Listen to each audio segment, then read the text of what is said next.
అనగనగా ఒక భార్యాభర్తలు ఉండేవారు. వాళ్ళకి చిన్న గొడవ వచ్చింది.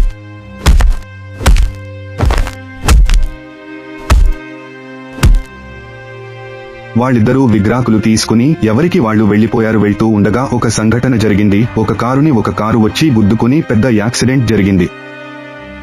అప్పుడు తను కారుని లేపుదామని చూశాడు, కానీ యాక్సిడెంట్ అయిన కారు లెగలేదు. అప్పుడు తను అంబులెన్స్ కి ఫోన్ చేసి పిలిచాడు. అంబులెన్స్ వచ్చాక తనని వాళ్ళకి అప్పచెప్పేసి కారుని వదిలేసి వెళ్లిపోయాడు. తర్వాత ఆ విషయం ఆల భార్యకు ఈ విషయం తెలిసి ఆమెది న్యూస్ పేపర్ చదివింది. న్యూస్ పేపర్ లో తన విషయం వచ్చాక తన గురించి తనకే అర్థమయ్యే తన విడాకులు ఇచ్చిన తన దగ్గరికి వెళ్ళింది.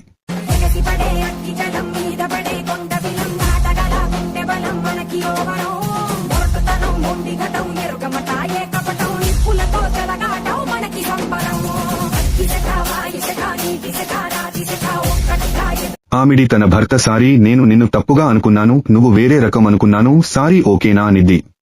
తను అంటాడు, సరే ఎన్నో జరుగుతాయిలే మన మధ్యలో, మనం ఏం చేస్తాం, ఆ దేవుడికే తెలియాలి మన బాధలు అంటాడు. అప్పుడు ఆలవిద్దరూ ఇంకా సంతోషంగా ఉంటారు. అసలు ఆళ్ళిద్దరి మధ్య ఎందుకు గొడవ వచ్చింది తెలియాలంటే మనం సెకండ్ పార్ట్ లో తెలుసుకుందాం. ఎందుకు విడిపోయారు? మీరు ఈ స్టోరీ నచ్చితే లైక్ చేయండి, షేర్ చేయండి, సబ్స్క్రైబ్ కూడా చేయండి.